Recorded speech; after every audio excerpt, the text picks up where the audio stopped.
चालीसा का महामंत्र है। चालीसा में जहाँ पर तुलसी जी ने लाइन को लिखा, जय जय जय हनुमान गोसाई कृपा करो गुरुदेव पिराई, उसके नीचे वाले लाइन में लिखा है, जो सतवार पाठ है कहीं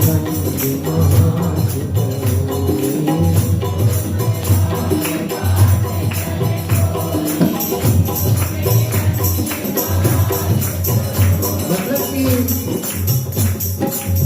एक लाइन को अगर कोई 100 बार पढ़ता है, 100 बार, सत माने 100, तो छूटे ही बंदी महासुख पाई, सारे बंधनों से वो छूट जाता है, सुख प्राप्त करता है। अब जरा सोचिए, एक लाइन पढ़ने से इतना फायदा होता है, पूरी चालीसा का क्या है। जो या पढ़े हनुमान चालीसा होय सिद्धि साखी गौरीसा। ये चालीसा लिखते लिखते यहाँ पर तुलसीदास सो गए थे। जो सतबार पाठ कर कोई छूटे ही बंदी वहां से कोई। इसके अगला लाइन जो है वो स्वयं भगवान शंकर आकर लिखे थे, उन्होंने सिग्नेचर किया। जब सुबह तुलसीदास जी जागे तो चौंक गए, अरे ये कौन लिख गया? भोलेनाथ जी आकर लिख गए कि जो या पढ़े हनुमान चालीसा होए सिद्ध साखी गौरीसा। मेरा सिग्नेचर है कि जो भी हनुमान चालीसा पढ़ेगा सब कुछ सिद्ध कर देगा। वही करिएगा भैया, कम से कम तो वही तो करिएगा। मंदिर को आप एक मार्केट मत बनाइएगा, मंदिर मंदिर रहना चाहिए, समझ रहे हैं? हम हिंदुओं का एक स्वभाव बन गया है कि हम मंदिर में जब हो हमारा मुंह नहीं बंद रहता बताने को। और यही हिंदू जब अपना धर्म बदल कर क्रिश्चियन बन जाता है तो पूरा बदल जाता है। फिर राम राम बोलना बंद कर देता है।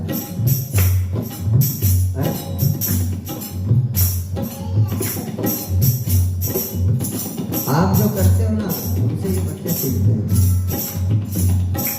आज मैं दिन में लोगों को कह रहा था कि हमारे साथ एक भी अडल्ट नहीं है स्टेज पर, देखिए इतने दिन से आप देखते हुए आ गए, तो कम से कम इनको आप सहयोग कीजिएगा, सपोर्ट कीजिएगा और कुछ सीखिए। तो कल यहाँ का माहौल ऐसा नहीं रहना चाहिए।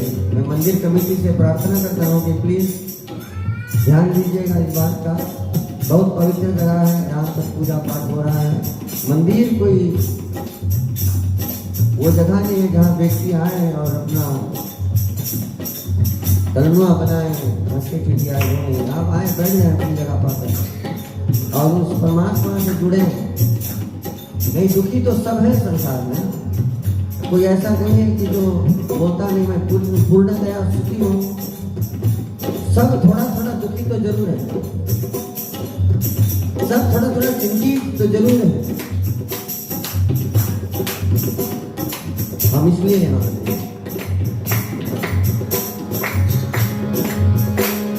श्री राम जय राम जय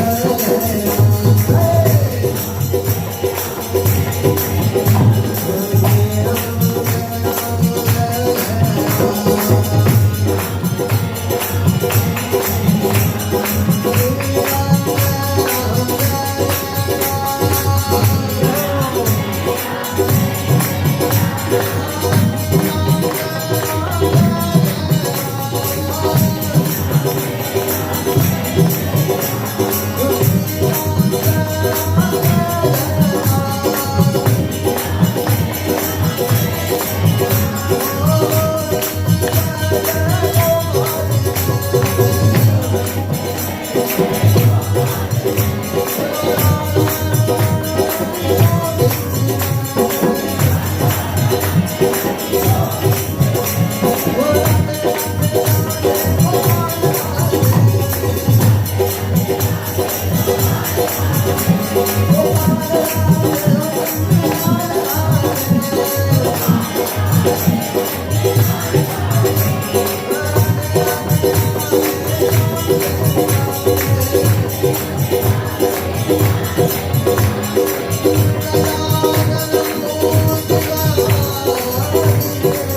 मेरा कोई ना सहारा बिन तेरे, गुरुदेव सॉरी गुरुदेव सॉरी सब गुरुदेव भगवान की जय। परात्पर ब्रह्म परमात्मा के चरण में नमन करते हैं। श्री गणेश भगवान की आराधना के साथ आप सभी कथा में पधारे भाई बहनों का यह व्यासपीठ अभिनंदन करता है, स्वागत करता है, साधुवाद जय जयकार करता है। सबको प्रणाम निवेदित करता है। जय श्री राम, जय श्री राधे कृष्ण। परमात्मा की असीम कृपा से सत्संग मिल रहा है और सत्संग हमारे जीवन में जो कमाल करता है साहब, ये वही जानता है जिनके जीवन में सत्संग कुछ कमाल करके रखा हुआ है साहब। अगर आपने सोचा है कि समझा है कि सत्संग ने आपके जिंदगी में कुछ कुछ तो दिया है, तो हम सदा के लिए इस सत्संग को ऋणी रहेंगे। मैं मेरा कहूं तो मैं तो ऋणी हूं, मैं बहुत कर्जदार हूं सत्संग का, क्योंकि आज सत्संग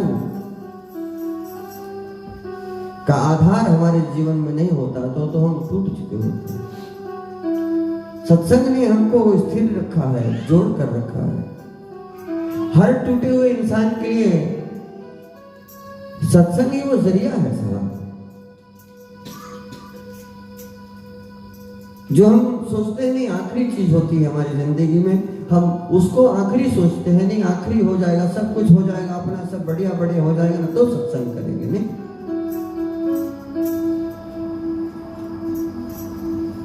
एक छोटा बच्चा पैदा होता है, माँ का सत्संग पा करके वो बड़ा होता है।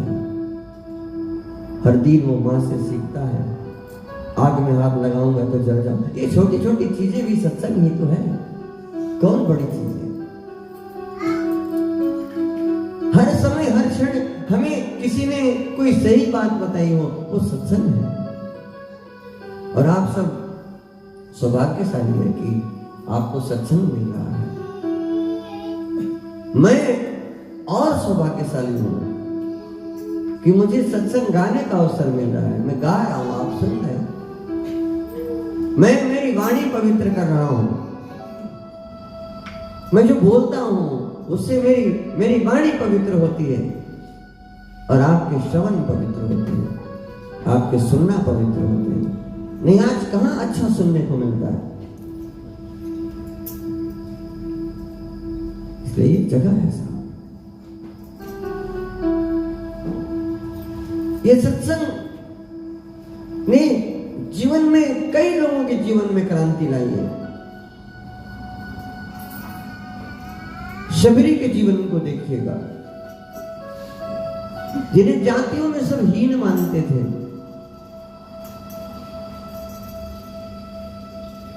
आज जितने लोगों के जीवन में बाधा आया है ना साहब, जिन जिन लोगों ने उस गणेश को इशारा है, सबके जीवन में बाधा है। और जिन्होंने अपनाया है,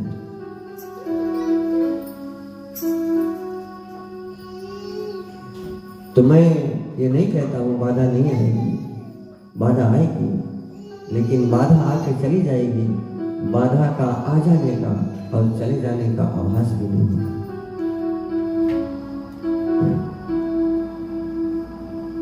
वो चिंता आएगी, वो संताप आएगा, उसे कौन रोकने वाला है।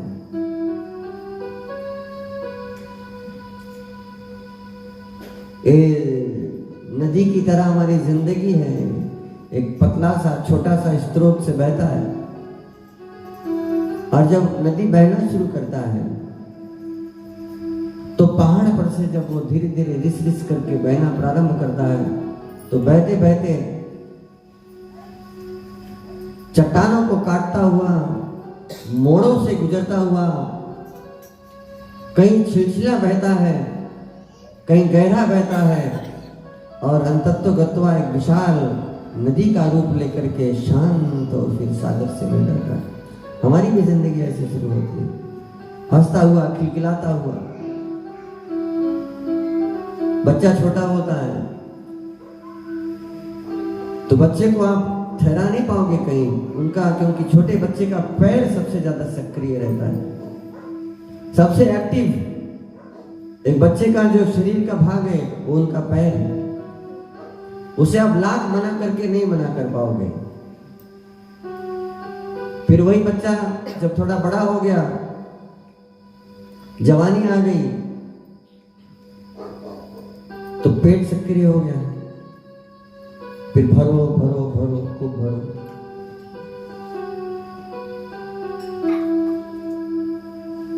और वही जब बूढ़ा हो जाता है तो मुंह सक्रिय हो जाता है, चल फिर तो सकता नहीं, खा पी तो सकता नहीं, डॉक्टर ने शक्कर रोग रखा है, नमक रोग रखा है, मसाला रोग रखा है, तो वो बैठा बक बक बक बक करेगा, मुंह सक्रिय हो जाता है।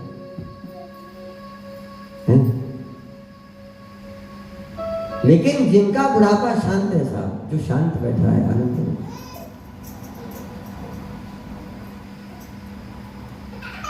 उसने अपने बहने का खूब सुलभ रास्ता पाया है, अच्छे तरीके से उनकी जिंदगी बही है, तब जाकर के उसको जीवन के अंत में शांति मिलती है। एक हकीकत कहूं, एक सच कहूं, व्यक्ति का अंतिम समय ये निर्णय करता है, उसका बुढ़ापा ये निर्णय करता है कि उसने अपनी बचपन और जवानी कैसे किया है। एक व्यक्ति का बुढ़ापा इस बात का निर्णय करता है। ये जो सत्संग है, ये आपको आज के लिए तैयार नहीं कर रहा है, आपको वर्तमान के लिए तैयार नहीं कर रहा है, आपको आपके भविष्य के लिए तैयार कर रहा है। आज आपको क्या जरूरी पड़ गई ज्ञान की, क्या जरूरी पड़ गई सत्संग की? कोई जरूरत नहीं, क्योंकि अभी तो है ना कोई आपके साथ। बच्चा छोटा होता है, ढेर सारे मित्र होते हैं, धीरे धीरे जब वो बढ़ता है तो मित्रों की संख्या कम होने लगती है और एक दिन वो अपने आप को एकदम अकेला पाता है। उसके साथ कोई नहीं होता है। तब वो कहता है, अब सौंप दिया इस जीवन का सब भार तुम्हारे हाथों में। जब अपनी जिंदगी अपने ऊपर बोझ लगने लग जाए ना साहब, अब सौंप दिया इस जीवन का सब भार तुम्हारे हाथों में, है जीत तुम्हारे हाथों में, अब है हार तुम्हारे हाथों में। मुझे दास बना कर रख लेना भगवान तू अपने चरणों में। मुझे दास बना कर रख लेना भगवान तू अपने चरणों में। ये करनी चाहिए, हम आए यहाँ पर तो बैठ कर ये करनी चाहिए। अरे अपने रात को हम कब सौंपे हैं भगवान? हम तो पूर्णतया समर्पित तब हुए हैं जब हमें कुछ मांगना होता है।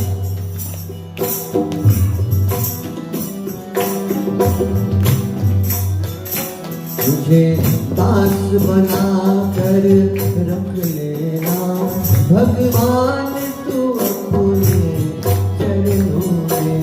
मुझे दास बना कर रख लेना भगवान तू अपने चरणों में। मैं भला हूँ पूरा हूँ तेरा हूँ, तेरे द्वार पे डाला अब डेरा हूँ। मैं भला हूँ, मैं बुरा हूँ, जैसा भी हूँ, हे परमात्मा मैं तेरे द्वार तक तो आया हूँ कम से कम। मुझे नौकर जान के रख लेना, मुझे भगवान तू अपने चरणों में। मुझे दास बना कर रख लेना भगवान बना कर रख लेना भगवान तू अपने